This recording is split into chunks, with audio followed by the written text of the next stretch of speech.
We're talking about how to navigate the grief of losing close friendships. Yeah, those friendships that you've been best friends since pre-K, first grade, second grade. So we know each other's lock screen password type of friendship. We said we'll walk at graduation together type of friendship. The we will always be friends no matter what type of friendship. And now suddenly you're not close anymore. Maybe you're not even talking to each other at this point.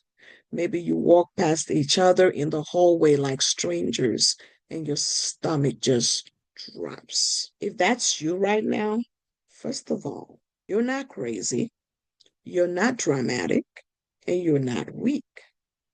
You are grieving a real loss. Today, we're going to talk about why your friendship grief hurts so much.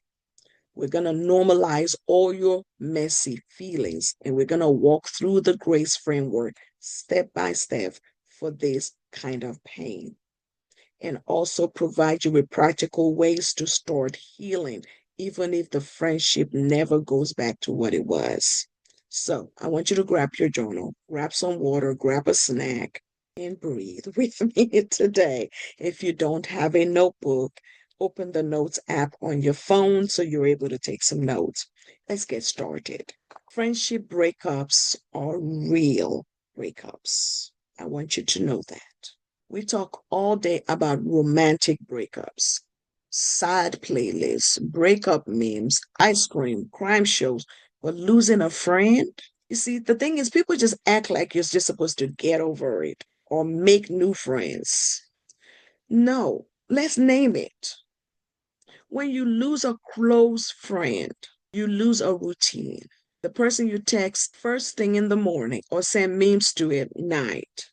You lose history, the inside jokes, the screenshots, the remember in seventh grade when story. You lose a safe space, the person who knew your family drama, your crushes, your fears, your dreams. So, of course, it hurts. Your brain and heart are like, the person who made life make sense is missing. Cold red, and you might start to feel confused. What happened? You might start to feel angry. How could they do this? You might start to feel sad. Will I ever have a friend like that again? Or you might even feel embarrassed. Everyone is going to see us not hanging out anymore. Or you might feel numb. I don't even feel anything. I'm just tired. All of that is normal. You're not too sensitive. You're human. Sometimes friendships end because there was betrayal. They talked about you, lied, or chose someone else over you. Sometimes friendships end because you just drifted apart. Different classes, new friend groups, different interests. Friendships can end because a big life change happened. Moving schools, family issues, mental health challenges or struggles, sports, jobs. Or there was no dramatic moment, just a slow fade. Those hurt too. And here's something people don't say enough. You can miss someone and still know the friendship wasn't healthy anymore. Both can be true.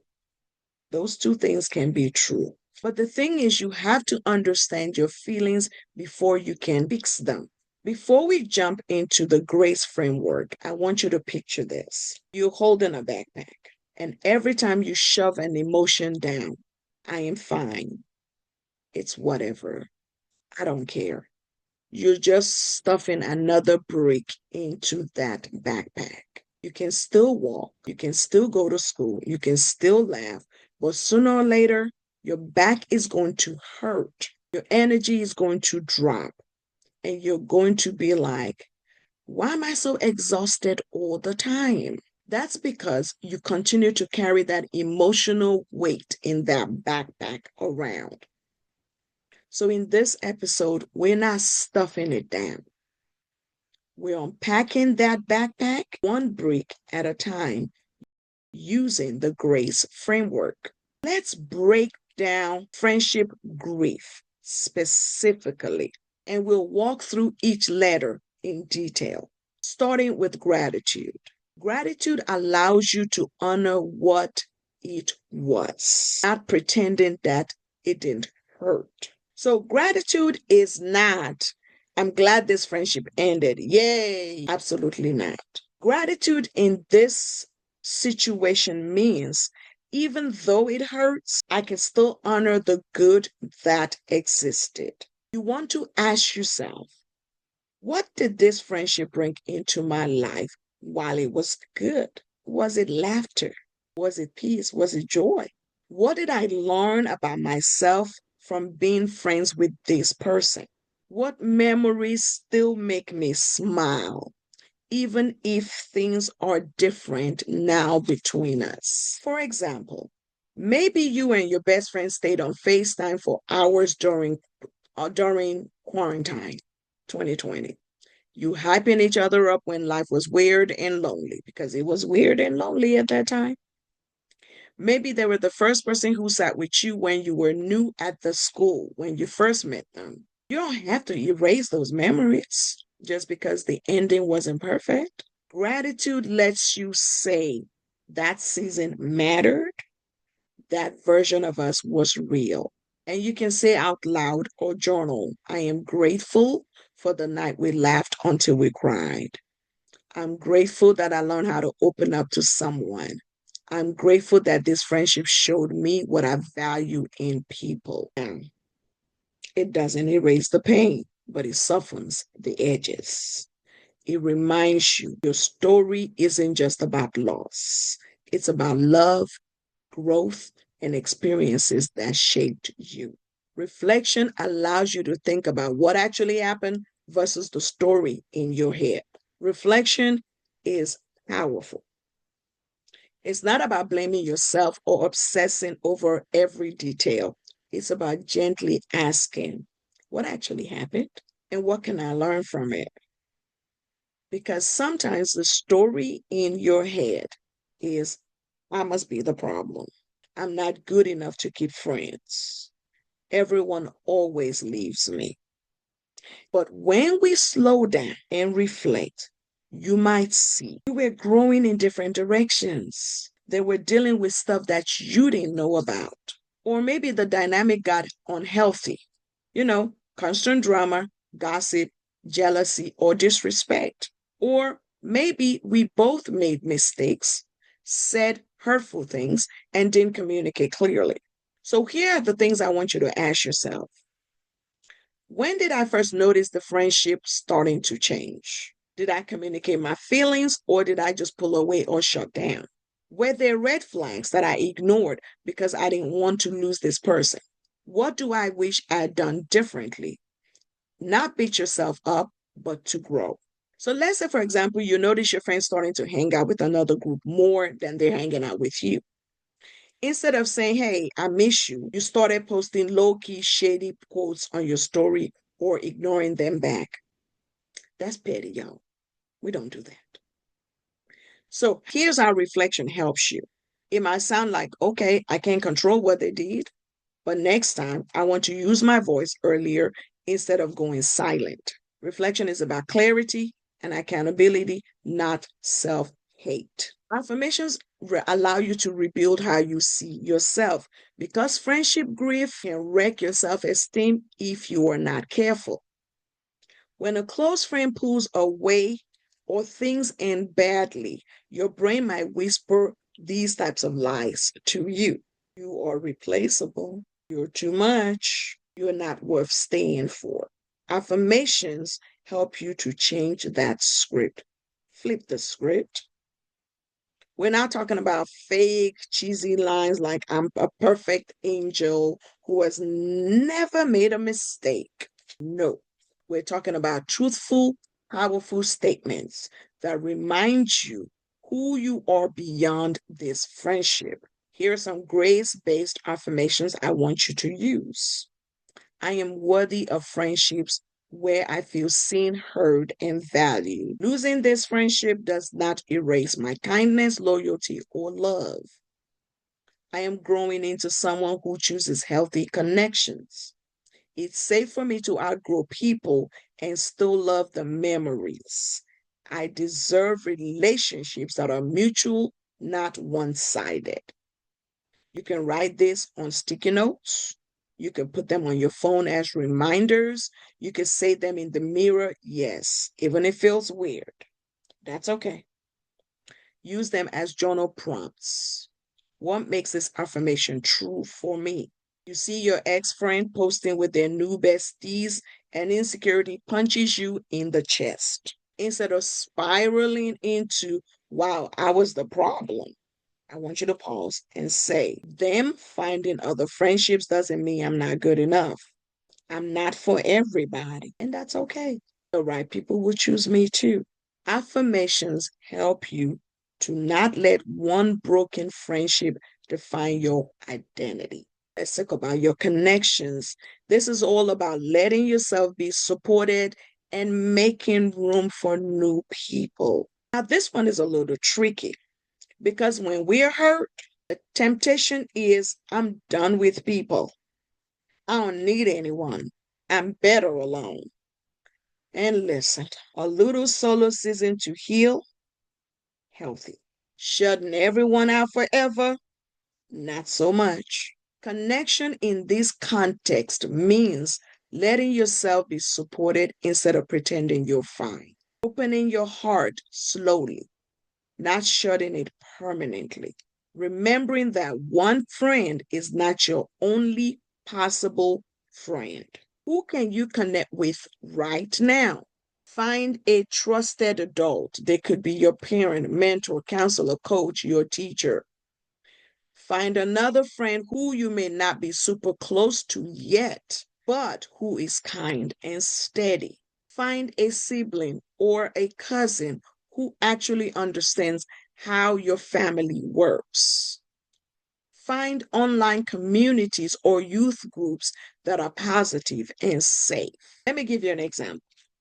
If you're sad your best friend isn't around anymore, so you start eating lunch alone or scrolling the whole break.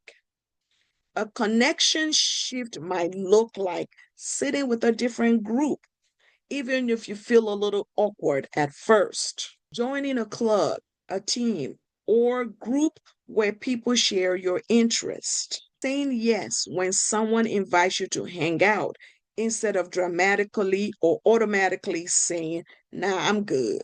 Because here's the truth.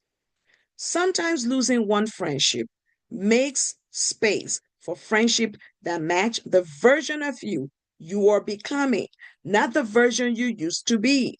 Listen, not everybody, not every friend, the friends that you have right now, they may not be the types of friends that will get you to the next level. Not everybody is meant to go to your next level with you. And that's not betrayal, that's growth, real growth. Finally, empathy, not only for them, but for you. Self empathy. We usually think of empathy as understanding other people's feelings, and yes, that matters and that is important. But I also want you to practice empathy towards yourself. Let's talk about empathy for yourself. Empathy for yourself sounds like, of course, I'm hurting. This friendship mattered to me. It sounds like it makes sense that I feel jealous, left out, or angry right now. I'm human. It sounds like I'm allowed to miss them and still know that things can go back to how they were. Instead of saying, I'm so stupid for caring. It sounds like the fact that I care deeply is not a weakness, it's a part of my strength. You have to treat your own heart like you would treat a friend's heart if they were in your situation. Now let's talk about empathy for them with boundaries. This bears repeating, and I keep saying this, empathy for them does not mean excusing bad behavior or letting people walk all over you. It simply means you understand that they might be going through things that you don't see. They might not have the emotional skills to handle conflict in a healthy way. They might be immature, influenced by their friend group, or scared of confrontation. So that empathy might sound like, I didn't deserve what happened, but I understand that they're human too. It might sound like they make choices that hurt me, and I still hope they heal and they grow. It might sound like I don't have to hate them to move on. I can release them with peace. I can reduce their access to me. Empathy frees you from being stuck in constant rage, revenge fantasies, stalking their social media like it's your part time job. Let's not do that. It lets you say, I can heal, wish them well from a distance, and focus on my own growth. That is emotional maturity. That is grace. So now I'm going to offer you some practical tips for navigating that friendship grief. Let's get super practical. Tip number one, allow yourself to grieve. Grief isn't just for funerals. Because here's what you're grieving. You're grieving the friendship, the future you imagined with each other, the routine, the version of yourself that existed in that space with them. Give yourself permission to feel, cry if you need to. Journal everything you wish you could say to this person. Make a playlist for I miss them and another for I am healing. You are not weak for hurting. You're being honest. Tip number two, decide if a conversation is needed or if it is time to let go. Ask yourself this, is there unfinished business? Did we actually talk about what happened or did it just fade? Would a conversation bring clarity or would it reopen wounds? If you feel safe and ready, you might say, hey, I've noticed we haven't been as close. Can we talk about what's going on? When blank happened, it really hurt me. I just wanted to share my perspective. If they avoid it, blame you for everything, or minimize your feelings, that's information. And at that time, it's okay for you to decide that you don't need a dramatic final conversation. You can get closure within yourself. Number three, set boundaries for social media. Social media can make friendship grief 10 times more painful. If seeing them everywhere is ripping your heart open daily, you can mute their stories and post. Unfollow if you need to protect your peace. Avoid posting cryptic or petty subs. We've all been tempted. I know I've been tempted. You don't have to announce, I'm muting you for my healing journey. Just quietly choose what protects your mental health. Number four, create a goodbye ritual. This can be surprisingly healing. A goodbye ritual could be you writing a letter to them that you never sent, then ripping it up and throwing it away. It could be printing a couple of pictures, thanking those moments, and then putting them in a memory box. It could be deleting old screenshots and text after you've processed what you needed. Now, the goal is not for you to erase them, is to release the grip and say, thank you for what you were. I'm allowed to move on. Number five, pour into yourself. Treat this as a season to explore your interest. Take care of your mental and physical health. Try new activities, spaces, or friendships. You might join a club or a group you've been low-key scared to try. Spend more time with family members or other friends you didn't prioritize before. Start a new habit, daily gratitude, journaling, walks, reading, or creative projects. You are not replacing them, you are rebuilding you. Ooh. So let's bring all of this home. If you're listening to this and thinking about that friend, the one you lost, the one who drifted, or the one who hurt you, I want you to do three things this week. One, journal your grace response. Take a page in your journal and write your gratitude. List three things you're grateful for about that friendship, even if it has already ended. Reflect. I want you to answer this question in your journal. What actually happened? And what can I learn from it about how I want to show up in friendships? Affirmations. Write down three affirmations about your worth in relationships. If you don't know where to start, just go back and listen to the beginning where I talk about affirmations. Connections. List 2 to 3 people you can lean on or give more time to right now. Empathy. Write one sentence of empathy for yourself and one for them, even if it's just, I hope we both heal. I want you to do one small healing action today, this week. Choose one of these. Mute or unfollow someone whose posts are hurting your heart. Say yes to hanging out with someone new or different. Start a playlist that represents your healing. Songs that make you feel strong, not sad, not just sad. Talk to a trusted adult or counselor about what you're feeling. I also want you to share this episode with someone who needs it. If you have a friend of yours that is going through friendship grief too, send them this episode and say, I heard this and thought of you. You're not alone. Sometimes that little message can be the exact thing someone needs. The end of a friendship is hard, but they're not the end of you. You're still worthy. You're still lovable. You're still capable of deep, beautiful, healthy relationships and connections. Remember, you are growing, you are healing, and you never have to do it alone. I'm cheering you on. Until next time, stay graceful, stay growing, and remember, you got this.